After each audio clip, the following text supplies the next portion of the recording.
The U.S. men's national team did not hoist the World Cup this time around, but our next guest saw some exciting progress and can't wait for them to get back into action. And with the multi-week international tournament complete, she can turn her full attention back to RADL Creative, where she's the managing partner and creative director at the Indianapolis-based full-service creative agency. She also happens to be a Butler grad from the class of 2016, graduating with a major in strategic communication. Tori Witter, maiden name Farr, for any classmates that may be tuning in here. Yep. Welcome to the CCOM Pawcast, and give us your tourney recap for U.S. soccer's performance and where you watched the matches. Yeah, thank you. So yes, I played soccer my whole life, so I am a avid World Cup watcher, big U.S. fan across the board, men's and women's.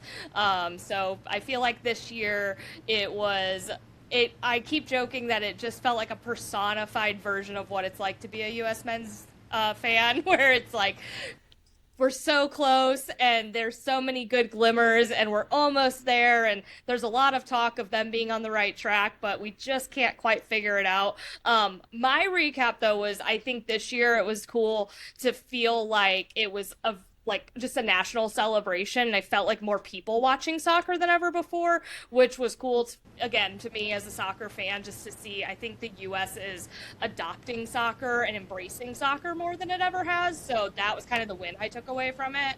I watched the matches mostly at home, honestly, with my husband. I know we've been talking, I'm in the process of moving and there's a lot of just stuff going on, so we watched a lot of them at home. My husband's a big soccer fan too, so we watched them at home with our dog mostly, but we did watch a couple over at Union Jack, which is our favorite place to watch them when we can. So overall it was exciting, and I'm excited for the Women's World Cup next year because they always give us a pretty good show. Yeah, they're fantastic. Union Jack, not far down the street here from Butler. Yeah. It's a great spot. If people haven't checked it out, I always highly recommend it. You can, if you've gotten into the soccer magic, you can catch soccer typically on weekends throughout the year as well. So yeah, it's always fun. And they do fun promotions and specials and things like that with some of the European matches. Yes. Yeah. It's always so fun. I just think it's a fun sport to watch with people, because you can get into it a little bit more. I think that's probably the case for most sports too. So yeah. But soccer fans, football fans, yes, are a different group sometimes, especially when you're getting there at odd hours to check out a match. Yes. Yeah. There is nothing like brunch and soccer, in my opinion. Well, we're going to switch gears. Yeah. I mentioned RADL Creative. Mm-hmm. What's your story there? How did this get started? What do you love to provide to your clients and your customers? Yeah, so the story probably goes back quite a bit. I joined, we are a family of brands. So we have a couple different brands, and RADL Creative is one of those brands. I actually joined our recently sunset brand, Spur Interactive, back in 2018 or 2019. And truthfully was just kind of trying to, wasn't super happy in my previous agency job, was just kind of trying to land somewhere that was closer to home downtown, could be like a stepping stone. I didn't see myself staying for as long as I have and for indefinitely, truthfully, at this point. I kind of saw it as, at that point, I think I'd stayed at most jobs about a year and a half, which I was in my 20s. I kind of expected to job hop probably through my 30s and then maybe land somewhere for the last part of my career. But I quickly found what it's like to be at a company that values you and trusts you and really lets you have creative freedom. And I just hadn't quite experienced that before. So it was, just getting really accustomed into the company culture and being able to just do my best work, because I was trusted to do that. So I came on as a graphic designer, I became our senior graphic designer, and then I became our creative director in, I want to say 3 years after that. So I was 27 when I became the creative director, which was very exciting and very terrifying. I don't know how ready I probably felt I was, but I was excited for it. I told them in my interview process that that's what my ultimate goal was, that I wanted to be that as soon as possible. So they saw something in me, put me on that track, and then as the creative director, one of my very first projects actually was to launch Triad CTV. So in 2020, in COVID, everyone cut their cable cords. Our chief product officer had been tracking streaming TV for a while. And then we had this big all hands on deck team meeting at the end of 2020. And he was like, we basically should have launched this yesterday. So we actually got the brand together in 1 month and went to market with it. Wow. Wow. And, yes. You slept a lot during that month, right? Yeah, yes. It was funny enough, like over the holidays, launched it in January. It was exciting. That's where I thrive. I live for the adrenaline. That's why I ended up in the agency world, I'm sure.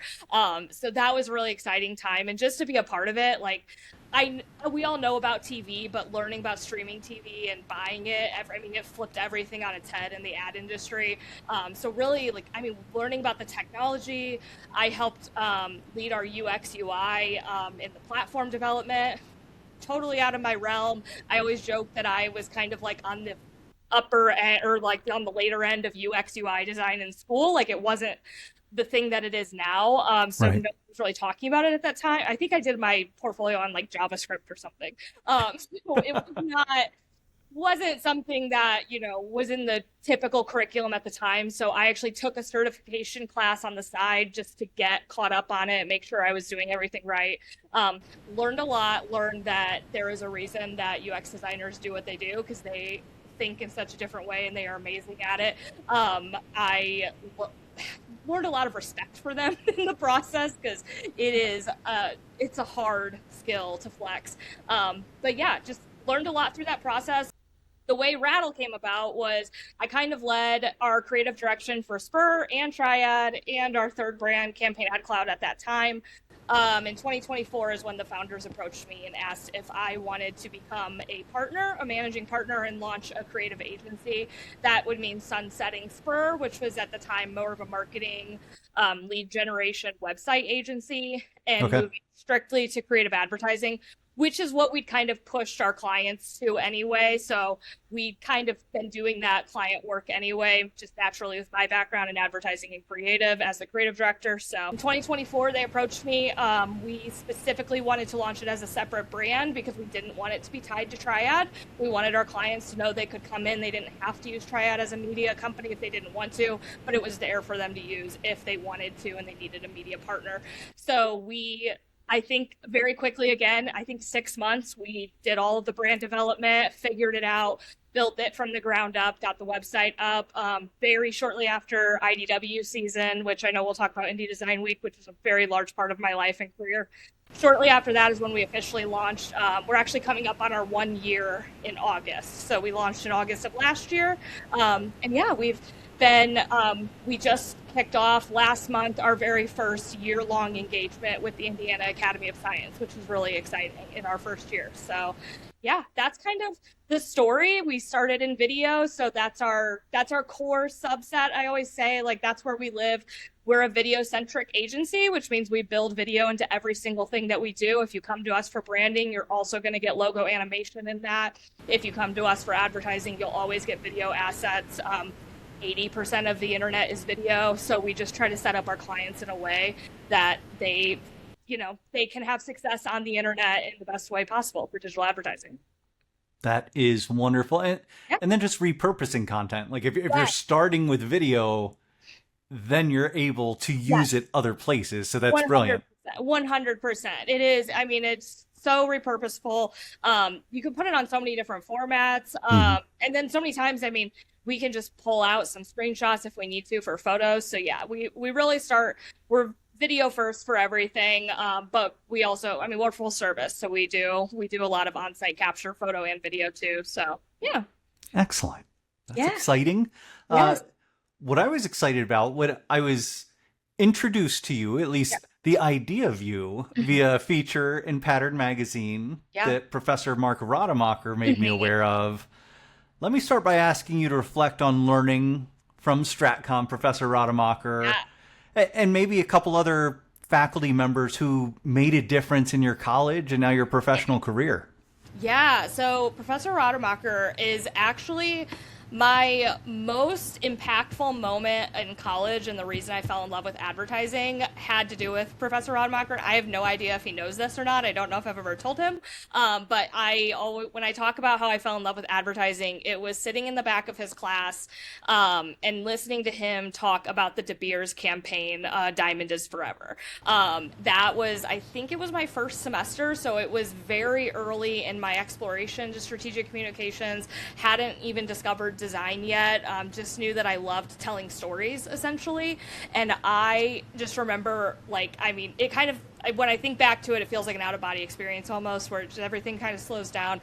My mind was just blown at the way that this industry can impact our society in the way that, so for anyone that doesn't know, the De Beers A Diamond is Forever campaign is the entire reason that we have engagement rings today that are diamonds.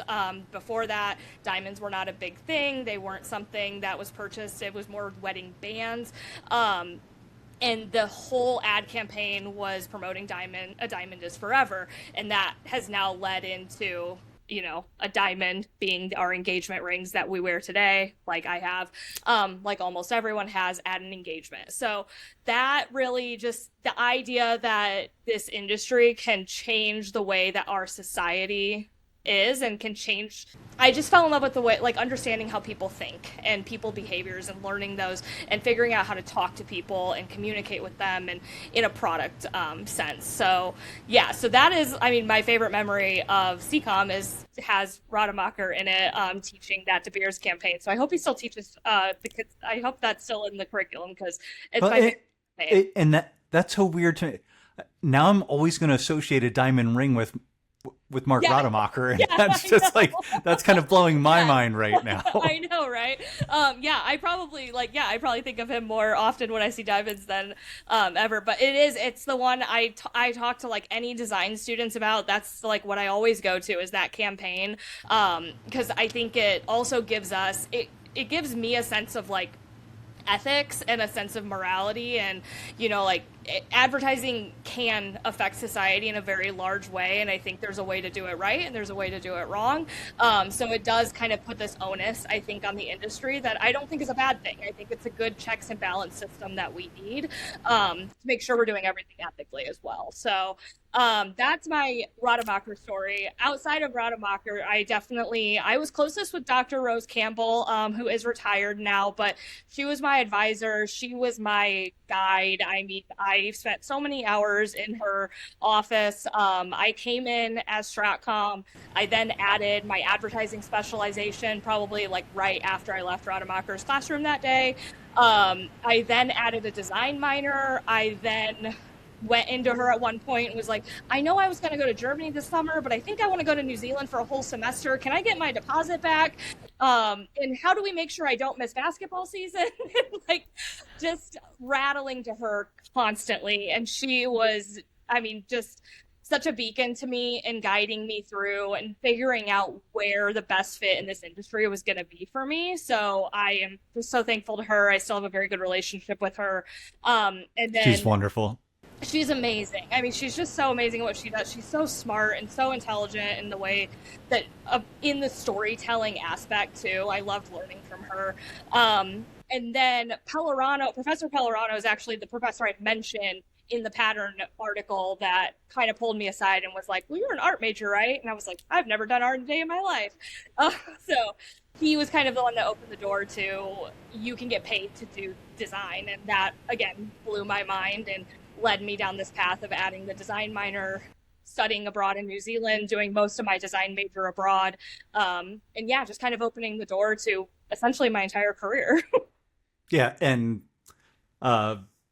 Armando basically, he brings that agency experience as well, and that wealth of everything. So you're really getting to pull from that in the classroom, that real world experience. Oh, absolutely. Yeah. I mean, he was so good at that, especially in NSAC when we did the competition, just really highlighting in pushing us in a way that we probably were annoyed with at the time, and now we look back and we're like, it definitely forged us and made us. I mean, I look across everyone that was on my NSAC team; they're all extremely successful, most of them in the ad industry. So I think it's really cool to see. I feel like one of my favorite things is, I think the thread of all three of those stories is that in CCOM, there's a really dedicated approach from the professors to help you find your fit. And so I find a lot, like the story or like the joke, I guess, is always like, oh, you're not doing what your degree is. And I'm like, that just doesn't feel like accurate for us. Like most people I know are in their degrees, they're in their areas. And I think that's the cool thing at Butler is they do such a good job at being like, hey, find what you love, find your niche, find that fit. And I just think I'm so thankful to those professors for, the patience and the guidance to be like, hey, like you're really good at this, or hey, you really enjoy this. You should check out how to get paid for that. No, and that's awesome. And for you as a student to recognize that and to gravitate towards it and to take that in, like that's a level of maturity and trust that builds on things, especially if you're going to New Zealand to study. Yes. Can you talk? So you lived a Butler experience. You are a Bulldog, yep.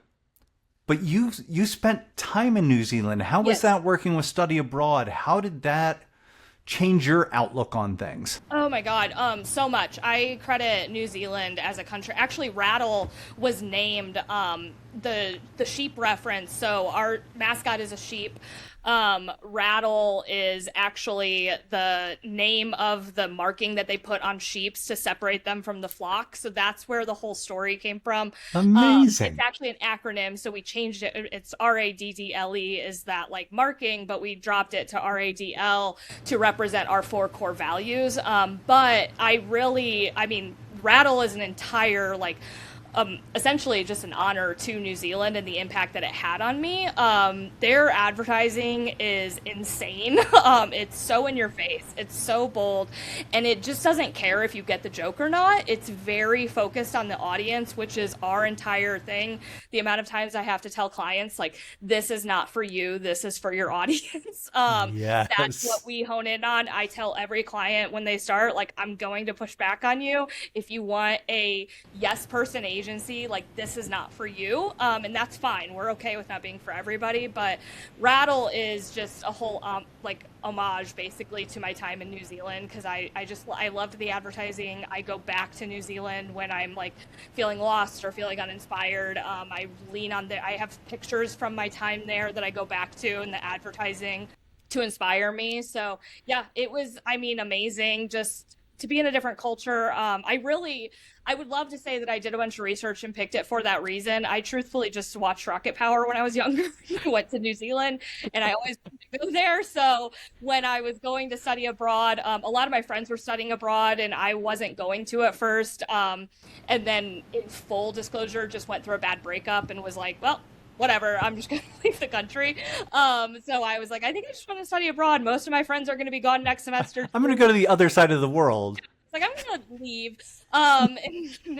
So it was, truthfully, the best thing that could have come out of a bad breakup, but was just such a cool experience. Just to, the culture is very cool. I always tell people, like, the thing about New Zealand culture is, like, because that's what everyone says. They're like, what's so cool about it? Like, what's so different? And it's the people. Like, they are just the epitome of the golden rule. Like, I've never seen a country that just completely runs, or even just a subset of people that completely run on treat others how you want to be treated. So that was just very cool. Again, just something I really take with me, and I guess have dedicated a whole agency to.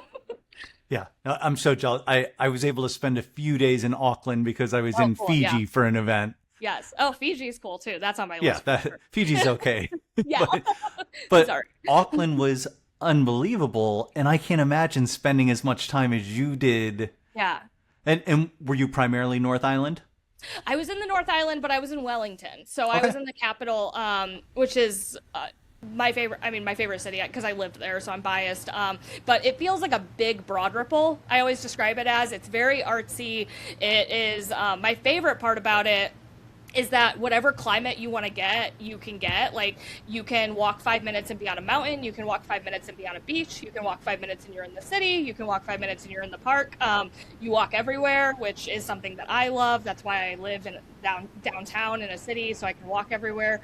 But that was the coolest part because, I mean, anyone that's grown up in Indiana or the Midwest, like we don't like you can't walk 5 minutes to a mountain. You can't walk 5 minutes to a beach usually. You have to like go out of your way. I think most people in America probably feel like that. Everything's so spread out. So the compactness was cool. So I mean I would study on the mountain, I'd study at the beach. I'd go draw on the rocks on the beach. So Hang out with the sheep.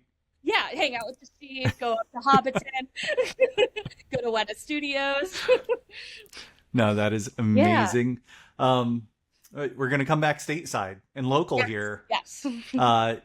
And to Pattern Magazine that I mentioned earlier, there's a feature on you by Polina Osherov titled The Work Behind the Work of Indy Design Week. Yeah. And I'm sure as a business owner, you must have, or a partner, you've got so much free time that obviously you can manage to play a role in Indy Design Week as well.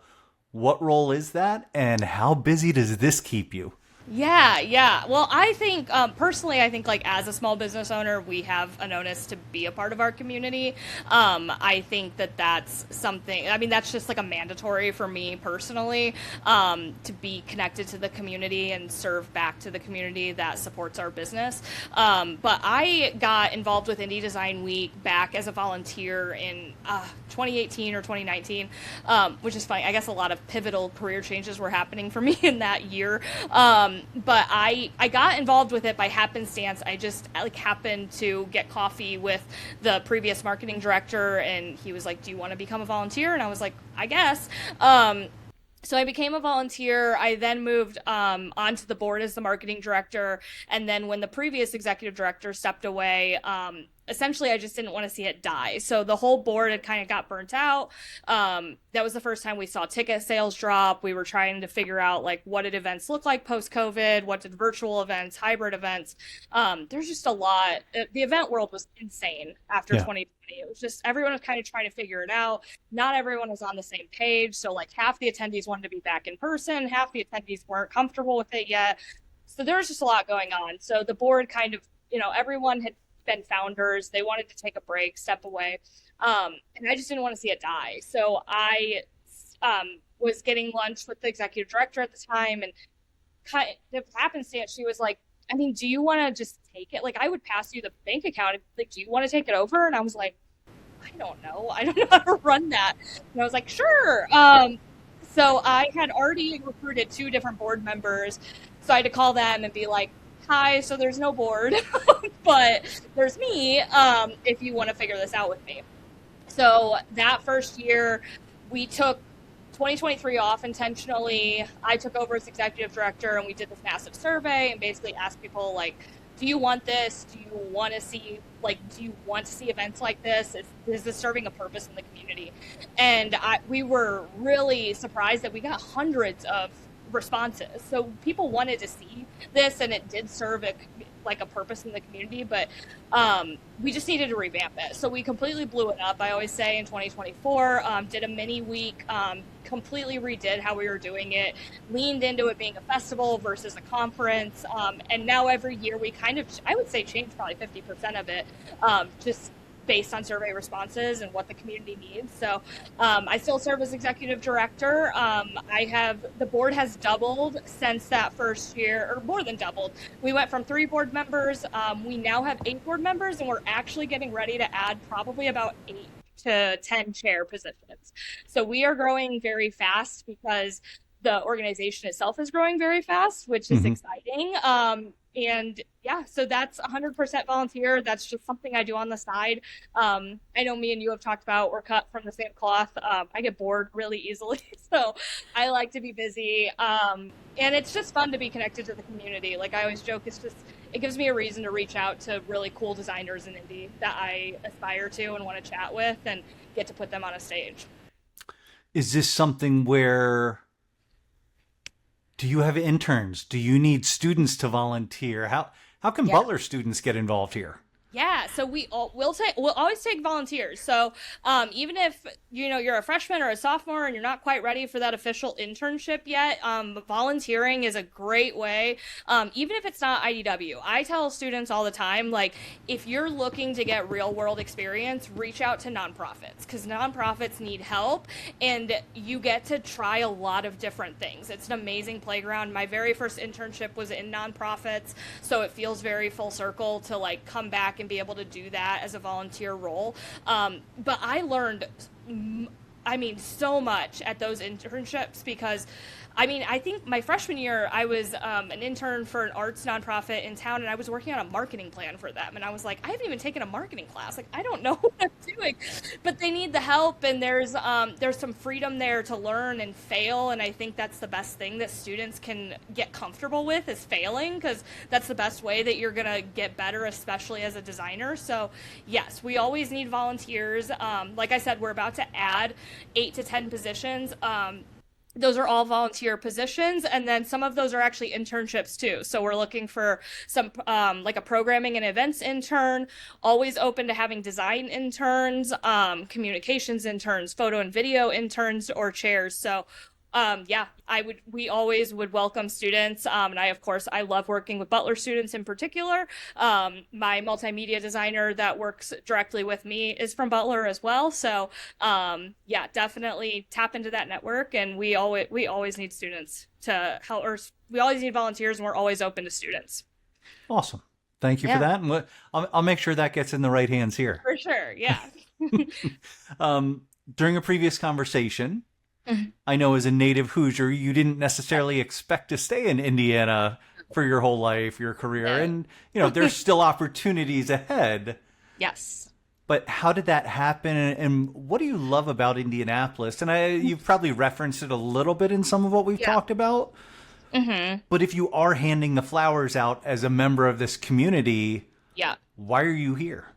Yeah, I absolutely, I did not see myself in Indianapolis. I say that in the pattern article, I think I mentioned, like, I have a New York tattoo on my back, that, because I was set. I was like, I'm moving to New York as soon as, and New York was the backup option if Butler didn't accept me. I don't know if I mentioned this in the pattern article or if me and you have talked about it, but Butler was the only place I applied to.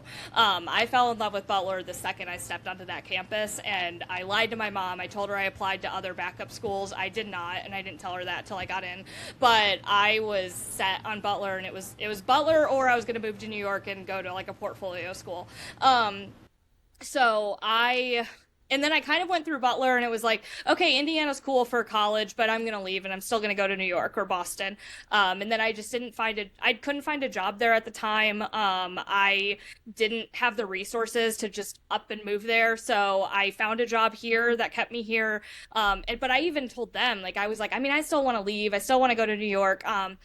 And then I just I feel like as I got more ingrained in the community, and I always say my Indy Design Week role, specifically being an executive director, like really helped me fall in love with Indy. Because I just got connected to the people that are really making this city run and that care about this city. I got connected with a lot of people that have lived in a lot of different places and have chosen to live in Indy. And I got connected with a lot of artists that have lived in a lot of different places and choose to be in Indy because it inspires them the most and they love this community. And so it kind of flipped how I saw it, where I think we have to kind of change how we see Indy so that the world can change how they see it. I think Indiana as a whole and most of the Midwest, like, people just kind of assume you get stuck there. And in reality, I think the majority of Indy is filled with people that choose to live here because they love it. So yeah, just through that role, I really fell in love with Indy. My favorite part about Indy, and we're actually talking about this right now as we're talking about the theme for 2027 for IDW, but my favorite part is the collaboration and the intersections of industries. I don't think there's a lot of other cities, and I've started working with people in other cities and talking to people that work with people in other cities, and you don't see that in other places. We get these massive events, because all of our companies and industries are friends with each other and they work together. And I think that's the coolest thing about our city that we should talk about a lot more, is the collaboration and the intersections, the crossroads, if you will. I mean, that's my favorite part, is that I get off a call for IDW and I have 5 more people that I need to reach out to because that person wants to introduce me to them. Like, there's so many cities where that's not the case because there's too much competition. And I think here we are really, for the most part, a collaboration over competition city. And that just makes the best creative work, in my opinion. So it keeps me really inspired. No, and your inspiration helps drive all of us. Your storytelling here, your background, your journey. You are a Butler success story the whole way through, and it's fantastic. Thank you. I mean, that means a lot. Again, I don't know if I've mentioned this. So I'm a first generation college graduate. So I was the first one in my family to graduate from college. So for it to be, the Butler community in general has just been like, I mean, so amazing to me. I always joke that when I got to Butler, I just found my place. I found my people. I love it there. I love everything about Butler, as a lot of alumni, I'm sure, say on this podcast.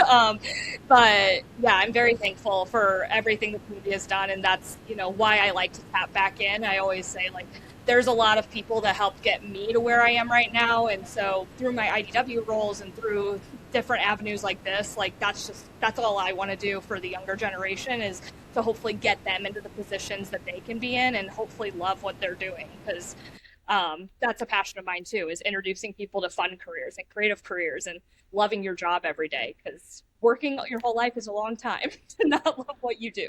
Yeah. So find at least something you can enjoy with it, right? Yeah, whatever it is, find that motivation. Yeah. Excellent. Well, Tori, thanks for helping to design this great episode of the CCOM Pawcast and collaborating, being a friend, the fact that we got together for lunch. Yeah. To just get to know each other before we even talked is, that is special. And I appreciate it. And I know the Butler community does as well. And thanks for being yet another engaged and proud CCOM and Butler alum making an impact. Do you have any final thoughts you'd like to share, or let the audience know where they can follow you, RADL, learn more about your work, and all of those good things? Yeah, for sure. Well, first of all, I just want to say thank you to you for everything you do for the CCOM community and for the students tapping into, I think the thing I've noticed about CCOM in general, as, a professional that's about 10 years removed, is you guys stay innovative and stay on the cutting edge and really trying to keep the students motivated in that way. And I think that's the biggest thing they can take away in this industry, is to keep learning and be adapting. So thank you for, providing that and, connecting with us old alumni, it feels like now. But everyone can follow me and RADL. I'm probably most active on LinkedIn and Instagram. Same thing for RADL. RADL, I think it's radl.creative. If you type RADL creative, you should find it. And then Indy Design Week, of course. IndyDesignWeek.com has all of the information you could want, and that's on Instagram as well. So, like I said, we're getting ready to post a lot of new positions to get involved volunteering-wise. So if anyone wants to reach out, you can also feel free to share my email if you want to with students. I'm always happy. I always say, I will say yes to a coffee or a job shadow or whatever. So I'm always happy to meet. Wonderful. Bulldogs and supporters, especially students, take Tori up on that. But also thank you for watching. Visit butler.edu/CCOM pawprints for more CCOM stories on our blog, and follow us on Instagram at Butler CCOM, as well as the official Butler University account at ButlerU. Go Dogs, and take care of one another. Go Dogs.